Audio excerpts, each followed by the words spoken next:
Hello, this is Janet Michael. In addition to hosting The Valley Today each weekday at noon on the River 95.3, I also produce podcasts. And I'm excited to kick off Season 2 of our podcast series in partnership with Rappahannock Electric Cooperative.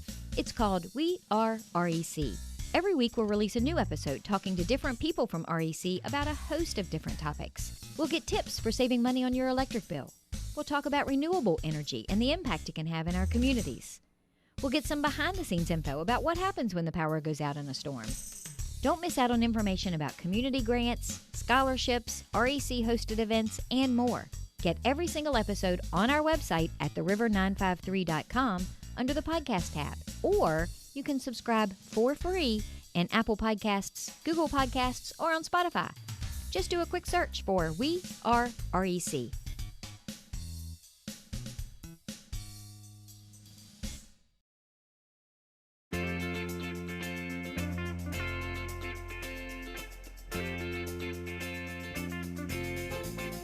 Hello and welcome to The Valley Today. I am your host, Janet Michael. Happy Monday as you are listening to the show. We, however, have pre-recorded our conversation today via Zoom on a Thursday morning so that we could chat with Lavenda Denney. She is the executive director and Lavenda, I was going to say the Winchester SPCA, but you're actually the SPCA that serves Winchester, Frederick, and Clarke counties. Right. We are the SPCA of Winchester, Frederick, and Clarke, but also known as the Winchester SPCA. We have a really unique role in the community that we can talk about.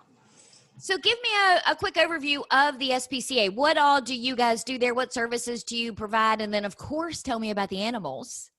Of course.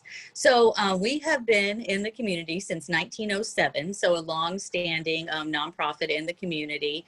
We are the source shelter for Winchester City. Winchester City is its own jurisdiction, and as you know, every jurisdiction in Virginia is required to have an animal shelter for the safe keeping of stray dogs.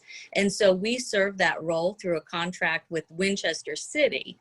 But we are a destination shelter for both Frederick and Clarke, which means we accept owner surrenders from Frederick and Clarke as our space allows. We have also grown in the last year to expand our mission, and we now support the mission of the Virginia Federation of Humane Societies and their goal to have Virginia become a no-kill state.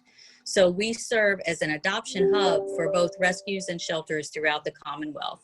So when other shelters may have to make hard decisions to euthanize for space, or they have animals that have been sitting too long and have just not been available for adoption and haven't had any luck, we would transfer those animals in, and we have the most amazing group of adopters here.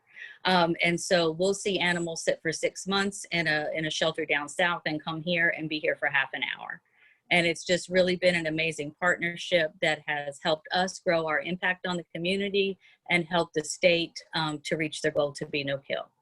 And you guys have been a no-kill shelter for several years now. What was it, 2014, I think you designated as a no-kill? Yeah, 2014, that's the first time that they hit the 90% or greater live release rate. For a shelter to be considered no-kill, they have to save over 90% of the animals in their care. And so our agency has done that since 2014. Last year, we were able to save 98% of the animals that came through the door. So it was a really wonderful year. Well, and I'm sure some of the animals that you get, sadly, can't be saved. They're just not in a position for you to be able to adopt them out, probably because they've been found by animal control in a medical state that just isn't helpful. Yes. So most of the euthanasia, the very little bit that has to be done, would be neonatal kittens that have been taken from their mom too soon, much like a premature baby without the appropriate, nutrients. If they're just hours old, we do have fosters that are specially trained to care for those kittens, but it's just very hard. We also have a lot of parvo in our region. And so we do lose some kittens to parvo every year, which distemper, feline distemper or parvo, it's also known as. And then because we do have a contract with Winchester City and we work with animal control, we do get in dogs that have been seized due to being dangerous. And so we cannot safely, rehome those dogs. And so those are normally the three areas in which you will see humane euthanasia used appropriately. Now, are you strictly dogs and cats, or I know some humane societies across the Commonwealth have rabbits and birds and other animals. Do you guys have other animals besides dogs and cats? We do. We concentrate on domestic animals, but we do. Right now, we have 2 guinea pigs. We have had birds. We've had ferrets. Yeah, you always see a little bit of everything in an animal shelter. We get a lot of rabbits in this area. So we do not have the facility to take in farm animals, but we have had a few chickens and a pig. That is kind of funny. Yes. I joked with my husband that I want to get a chicken coop for the backyard. And he said, seriously, you want chickens? And I'm like, oh, no. I don't want chickens, but I want one of those cute little chicken coops to put in the backyard. I want a decorated chicken coop. Right? I don't want the chickens, but I'd sure like to have the eggs. Well, that's true too. Right. Yeah.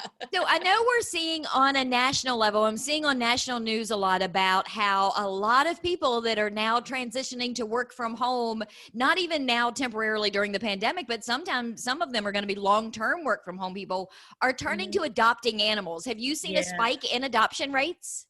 Absolutely. It has been wonderful. There is actually a shortage of available dogs throughout the nation right now. We're having an adoption special and we only have 2 available dogs. So it really is amazing. People have opened up their hearts and their homes to animals. I am just overwhelmed by the support that we've gotten in that regard. And I know they are bonding with them. We increased our fosters by probably double because people were home and willing to take in some neonatal kittens because they had time and space. And the companionship is good for both, you know. So it's just really not been a bad time for shelters. The only bad part has been having to cancel fundraising events. So other than that, though, things have been really good. So talk to me about fosters. What do you have to do in order to say, hey, I don't necessarily want to adopt a pet, but I would really like to help foster? What's involved with that? So we have a foster program called Kitten Warriors. So Kitten Warriors are our fosters who help keep vulnerable kittens out of the shelter, and they take them in their home where it's safer. And they keep them until they are old enough, which is about 8 weeks or 2 pounds, to be spayed and neutered. And then they come in when they're ready for adoption. That way they go straight to the adoption floor instead of being stuck in the admission center where they could get sick, break out with upper respiratory, or just not thrive. So in a foster home, they're getting the socialization that they need. They're getting the attention that they need. They have a safe, more home-like space. And then the fosters are so good at marketing those kittens for adoption because they know their personalities. Where a kennel attendant who's in charge of 100 cats a day and is cleaning kennels and turning those kennels over may not have the time that it takes to really get to know that kitten's personality. And so it's really a wonderful program. You can apply online. It's a Kitten Warrior application on there, or you can email Marie at sheltermanager@winchesterspca.org. She heads up that program. Occasionally, we will use those fosters for puppies.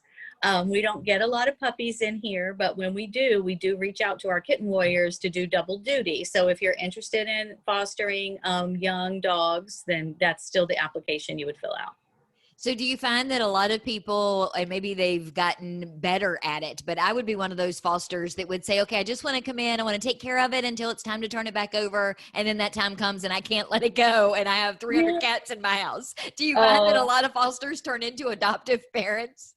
You know, I would have to, my best guesstimate is only about 10%. Really? Yeah, because most of our fosters are so committed that they know that if they take an animal in, then they may not be able to foster anymore, you know, and they come to us knowing that is their service to the SPCA. Having said that, we allow our fosters to choose. So we would never, if a foster wanted a pet, they would get first choice. Absolutely. Yeah. So a lot of our fosters do that. We have fosters who'll say, you know, I'm going to bring them to the adoption center, but if they don't get adopted, you know, in a certain amount of time. But like I said, our adoptions here are so strong that they get adopted very quickly. And you do a fair number of adoption events. I know you go out and about a lot and will take the animals with you to different businesses. Has the pandemic really kind of put a damper on a lot of those activities? It has. It has. We've canceled all offsite events. Since March, we haven't been anywhere. When we first closed, we had to get down to just essential employees. There were only 11 of us, and our main goal was always to stay healthy. And so when we did open our doors back up, we're open now Tuesday through Friday, 10 to 5, and weekends by appointment. We are very cautious here because if you can imagine, if you have 11 animal care associates and one of them got COVID, and then the others who were exposed to them had to quarantine for 14 days, what that would mean to an animal shelter. Yeah, you're closed down. Essentially, at that point, you have to literally close the doors. And we have to come in sick to care for the animals because they're not going to take care of themselves for 14 days. So we are staying on campus. We're hoping that things get better, and we have our first offsite event scheduled for Halloween, Saturday, October 31st at the Subaru in Winchester. So we're hoping to be able to do that. But until then, we are hunkering down here together, keeping each other safe, keeping our animals safe, and just sort of scaled back our community outreach. And I would imagine the Subaru, specifically the one in Winchester, but Subaru in general is a great partner for you because everybody loves those commercials they do with the dogs driving around and living in real life. They're animal friendly to the nth degree. You would not believe. So as a corporation, Subaru is, animal friendly, but here locally, Bobby Williams is the general manager of the Subaru of Winchester. He's actually from Front Royal, and he is an animal lover like you would not believe. So Subaru is a partner for us, not just when they do their annual Share the Love event, not just when they invite us in, but throughout the whole year. If we need anything, we call Subaru, and they're just really incredible. Well, let's take a quick break. When we come back, can you walk me through the adoption process so people realize that it is a safe process if they're interested in adopting an animal? And then you mentioned that you've had to really trim back your events and your fundraisers. Can we talk a little bit about how the public can help you kind of keep floating through until we get to a point where everything is back to whatever normal looks like? Absolutely. It sounds good. All right, we're going to do all of that in just a couple of minutes. We are having a conversation via Zoom today with Lavenda Denney. She is the Executive Director of the SPCA of Winchester, Frederick, and Clarke counties. I am Janet Michael. You're listening to The Valley today, and we'll be back in just a couple of minutes. Do you know anyone who is struggling with financial hardships because of coronavirus? Our new webinar called Coping with the Money Crunch can help. We'll talk about immediate options to consider, revising or creating a spending plan, and lots of community resources. Then we'll cover how to narrow your priorities, contact creditors, and avoid scams and risky loans. The webinar is free, and you can either join by phone or through Zoom on a smartphone, tablet, or computer. You can find out more by visiting the Northern Shenandoah Valley Financial Education Program on Facebook or calling Karen Poff at 540-635-4549. Let me show you how to make your own plan or help someone you care about get through the crisis. Call 635-4549 or visit at NSV Financial Education on Facebook today.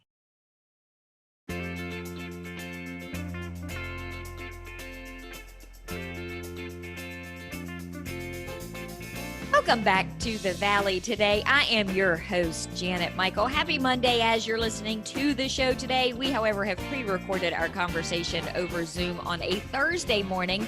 We are chatting with Lavenda Denney. She is the Executive Director of the SPCA of Winchester, Frederick, and Clarke counties. And Lavenda, in the last segment, we were talking a little bit about the shelter in general and fostering animals and then adoption. So you are back to having open hours now. People can come to the SPCA and adopt an animal. What's that process look like in the age of COVID-19? So we are requiring masks when you come in. We have a sanitation station set up. We have 6 feet social distancing. Our adoption center is big enough for people to roam, freely and keep the designated space. We do adoptions a little bit different here. We have certified adoption counselors. So the most important part of our adoption process is the conversation we have with you. So we do require that you apply in person. And we do have you fill out a very brief application, but then a counselor is going to talk to you about the adoption process, about finding the right animal for your home, about what your expectations are for that animal once they get home, so that we can help you pick the very perfect pet for you. And then our adoption fees are normally $95 for both cats and dogs, and $125 for puppies or kittens. And it comes from, go ahead. I'm sorry. I would imagine that people come in to adopt animals for a variety of reasons and sometimes don't always think through what's going to happen week 3, week 4, month 6 after they've adopted that animal. So I think having that conversation is a really important piece to the success of the adoption. Absolutely. And, I think it goes both ways. Statistics show that people who make spur-of-the-minute decisions are just as good pet parents as people who think about it for 6 months. But we just feel like we have an obligation to the animals to have that conversation. It's not a long conversation normally. It's very brief. But we do like to get to know you. And then we like you to follow up with us. We have a SPCA Happy Tail segment where people send us their follow-ups, and we call those Happy Tails. And man, that is just so great. Working in an animal shelter is really hard. Sometimes we see really hard things. And so to be able to see the end benefit of that animal 6 months later, maybe an animal that they said was too timid, to see them running and playing and interacting with children, those beautiful stories about how the animal changed the people's life instead of how the people changed the animal's life. Those are the stories that we find keep us going. So starting that relationship with the adopter at the front desk when they say, what do I do? I'm interested in adopting a pet, is just key for that ongoing relationship.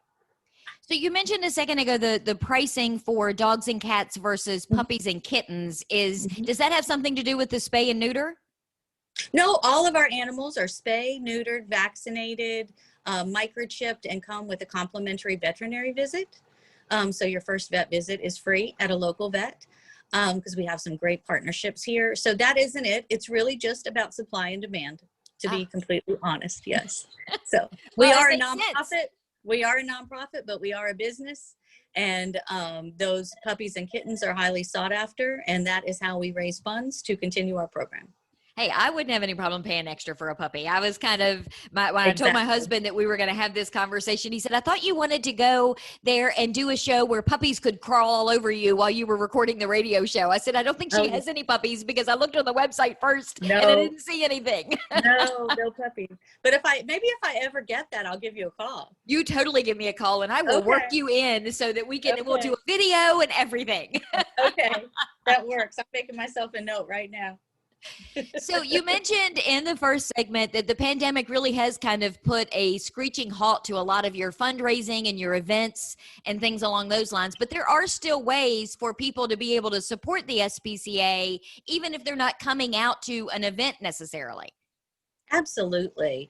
So we have right now, we're doing $10 Tongue Out Tuesdays. So every Tuesday we feature a picture of a pet with their tongue out, which is my absolute favorite, and ask you to donate $10. You can do that. We have Venmo, we have PayPal, you can do it on the website, you can come in. And so people really enjoy that. And we've been able to even get some pictures with cats with their tongue out, which always amazes me. So $10 Tongue Out Tuesdays is going on now. And then for people who cannot adopt, because we found that a lot of people have adopted, but they still want to support us, we are doing engraved kennel plaques for $200 for a cat kennel and $400 for a dog kennel while supplies last. It's a great way to advertise your business, memorialize an animal lover or a pet in your life, or honor somebody who's hard to buy for a birthday or Christmas. And so those are helping us. Those opportunities are helping us stay afloat until we can get back to normal. And then stuffs. I'm sure it is not easy because there's probably a lot of laundry, there's a lot of cat food, a lot of dog food, a lot of cat litter. Do you need those kinds of things as donations? Absolutely. Absolutely. We try to use Purina brand dry products. So Purina Pro dog food, Purina kitten chow. We always use litter. We go through so much litter here, if you can imagine, about 800 cats a year. So that's a lot of litter. and bleach. We use a lot of bleach and laundry detergent. So those are probably our top 4 needs always. And then I know people can always just become a member or write you a check, preferably with a comma in them, because those are our favorite kinds of checks. Can they do all of that through your website, or do they have to come in order to do that? Nope, they can absolutely donate through the website, just winchesterspca.org, and you just hit the donate button. It'll give you options. And I have to ask, because it's one of my favorite things to do. I haven't done much of it, of course, during the pandemic, but you guys do still have the thrift store, and that's a great way to donate or purchase things, because that money helps support the SPCA, doesn't it? Every cent that is generated through the thrift store comes over to the animal shelter. So when they do their deposit at the end of the night, that money transfers from their account to our account. So it's literally our number one fundraiser. We could not survive without them. We are so grateful for that support. And they're right here on our campus with us now, right beside the adoption center. So I didn't know that. Yeah, we moved about 18 months ago. So the thrift store is where the old Restore used to be, in the big warehouse there behind our adoption center. So yeah, it is amazing in there. I mean, there is everything from, vintage antiques to your normal sort of, oh my gosh, this is just a great find, or a name brand. I buy so many clothes there with tags still on them. So it is really, I got this shirt there. I love wearing things that I know help save the lives of homeless pets. I could not imagine how I would lose my paycheck if I went next to where there was a thrift store like that, because I would spend it, the paycheck would come in, and then right back out the door it would go. I give myself a $20 limit every week. I literally take my $20 over, and I'm like, this is it. I'm not spending more than this $20. Are they open regular hours now? I mean, how can people shop there? So they are open Tuesday through Friday, 10 to 6, and they do weekends by appointment. They're busier on the weekends, and so you do have to call to make an appointment to make sure they can control the capacity. And they require masks and have several sanitation stations set up. They have a place for clean carts and dirty carts, and clean baskets and dirty baskets. They have really done a wonderful job of making it a safe place to shop. Are they still accepting donations of stuff, or has that changed because of the pandemic? Yes, we are still accepting. Yes, it has changed. We have put a pod outside to accept touchless donations. So which is fine, you can just drop them off in the pod. The only issue is that sometimes it fills up very fast, and then we just don't have time to process everything. So we do ask you to call ahead at 450-2710 to see if the pod has room, so that you don't waste a trip over. So I know we're recording this on Thursday, the 27th. It's going to air on Monday, the 31st. And I seem to recall there was an event or some sort of fundraiser on your Facebook page that runs through September 4th. Pets and a Picnic? Yes. Yes. This is a great thing to say. When COVID happened, we fast-tracked a program called Pets for Life. Pets for Life is a pet retention program designed to keep the animals out of the shelter and in their homes. And we knew that with people having hard financial times, that program was going to be needed now more than ever. So we are distributing 1,400 pounds of pet food a month and providing about $1,400 of financial assistance to people in need for emergency vet care. And we are keeping about 90 pets out of the shelter every month due to this program.